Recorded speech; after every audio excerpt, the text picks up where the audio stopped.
Hello, and welcome to Skills for Success through Big Brothers Big Sisters of New York City. My name is Emily, and today I am going to guide you through the most important things to know for writing a well-crafted resume. If you have not already done so, please complete the pretest found in Google Classroom. Let's get started. Here is an overview of the topics I will cover in today's presentation. I will begin by explaining the basics of resumes, followed by a discussion of what makes a resume strong and effective. Next, I will give a couple of tips and pointers on what to do or not to do when crafting your resume. I will then demonstrate how to make the biggest impact when writing about your experiences and skills. Moving on from there, I will show you a poorly written resume and point out a few errors within it. Finally, we will delve deeper into how to highlight your experiences when you may not have formal work experience yet. Let's begin. What is a resume? A resume is a document that displays someone's educational and professional experiences and skills. When a person is applying for a new job, employers often require a resume in the job application to see if the candidate's skills and experiences qualify for what they are looking for in the position. Impressing an employer with a strong and well-structured resume is usually the first step in the job application process and can lead to landing an interview. It's important to remember that often, job recruiters are looking at hundreds of resumes and spend just a short time looking at each one.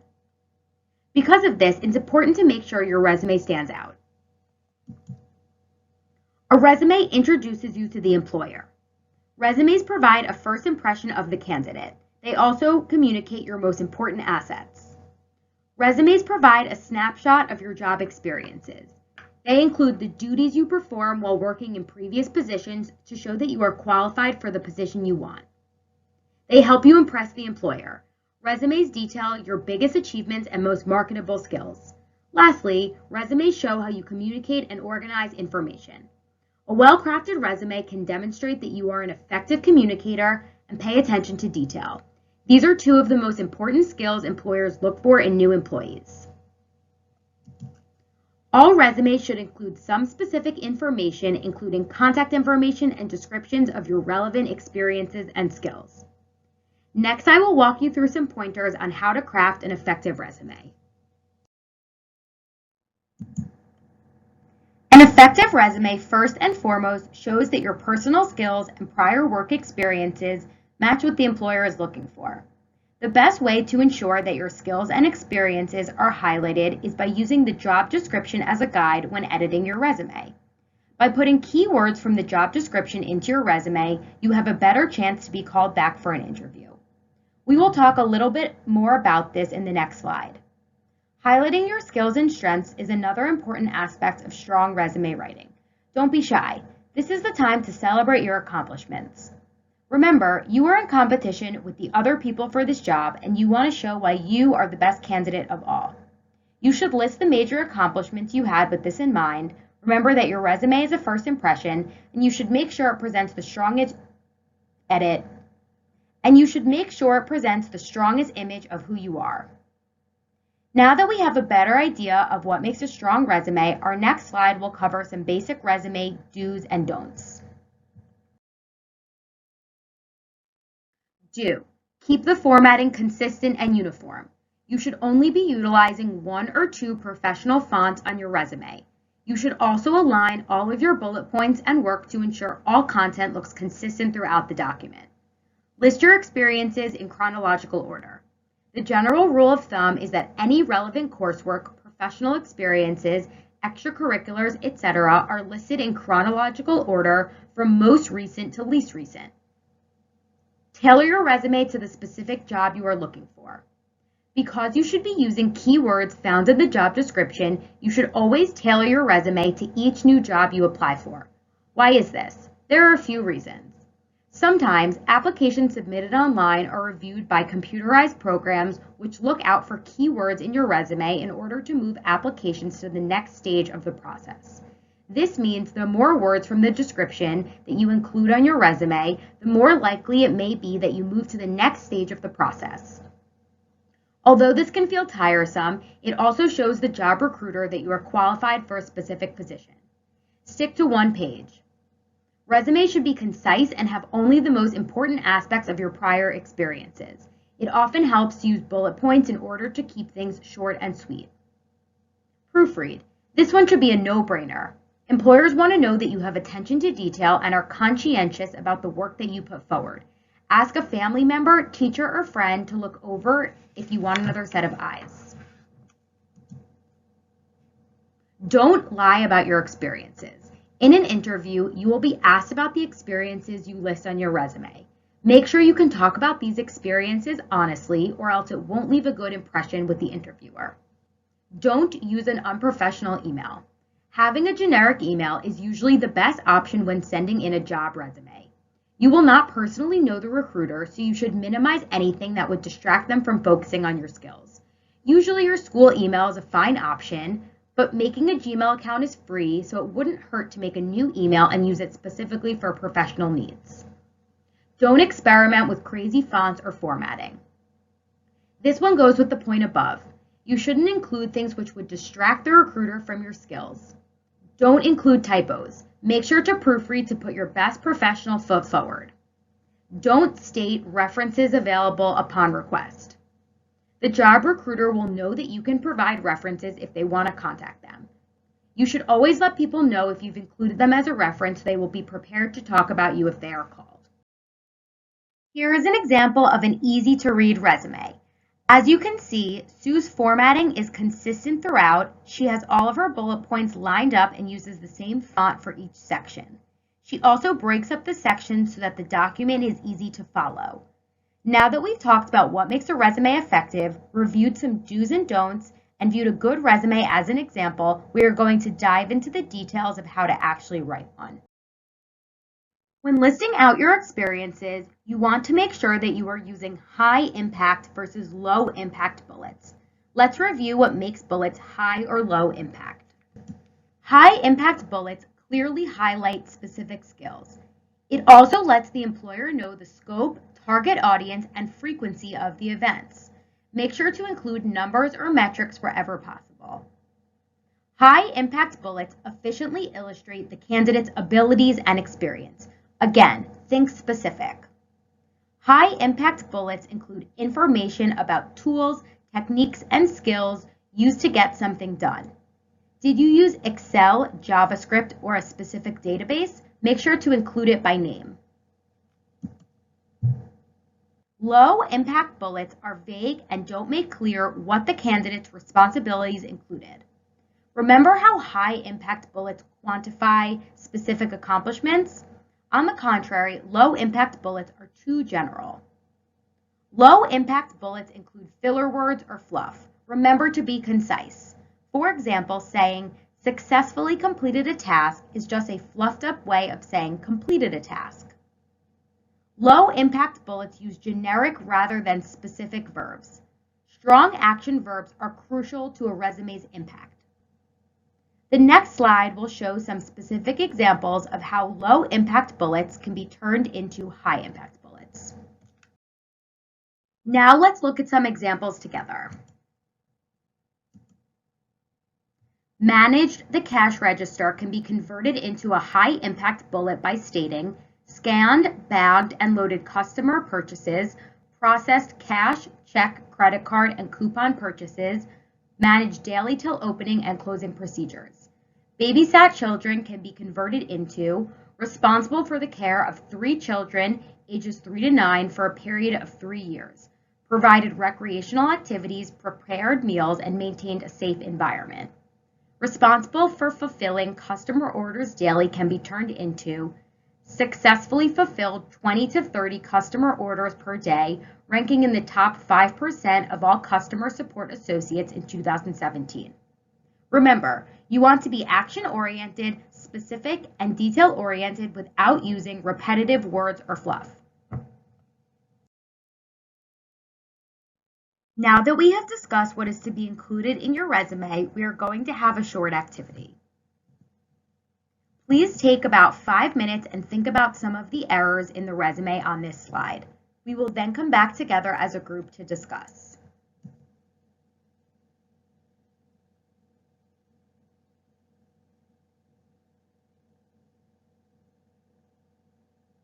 Now let's go through some of the errors. Error number 1, the email is not professional. As mentioned on an earlier slide, having a professional email is extremely important when job hunting. It shows future employers that you are ready to enter the professional world and are paying attention to the message that you are sending out. There are a few options for using professional emails. You can use a school email. This shows that you are a student. You can create a free Gmail account. Keep in mind that when creating your Gmail account, you should make the email address as simple as possible and as close to your name as you can. Ideally, it should be some variation of your first and last name. First initial and last name is okay too. If you have a common name, try a combination that includes a middle initial or a number. For example, johnhsmith@gmail.com. Error number 2, the objective is vague.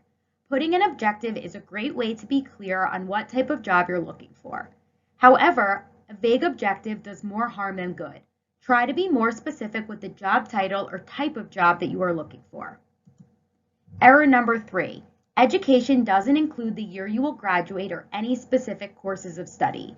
It is very important to include your education. However, most employers will want to see when you expect to graduate, especially if you are still in high school. Error number 4, inconsistent spacing and italicization for company names and job titles. You always want to proofread and make sure that you are being consistent in your spacing and how much you italicize words. It is up to you how you want to separate company name and job title, but make sure that is consistent throughout your resume.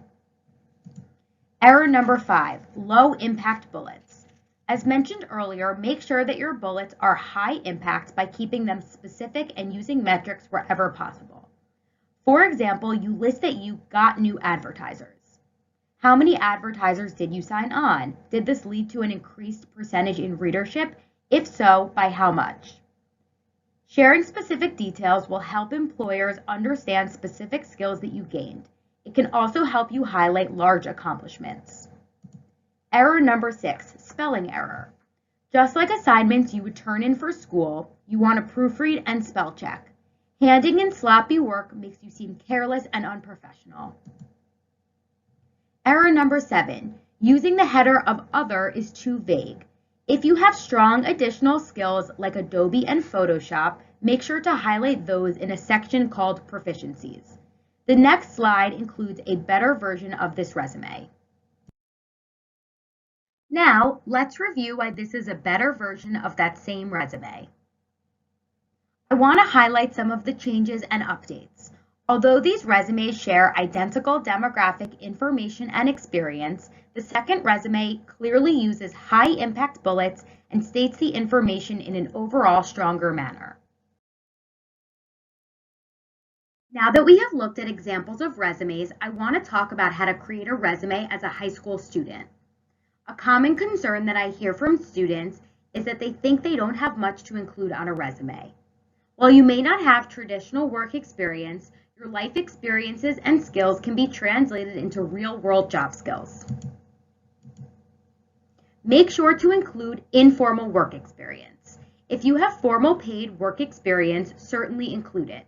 Otherwise, you can include informal work like babysitting, pet sitting, lawn mowing, shoveling snow, or anything else you've done to earn money.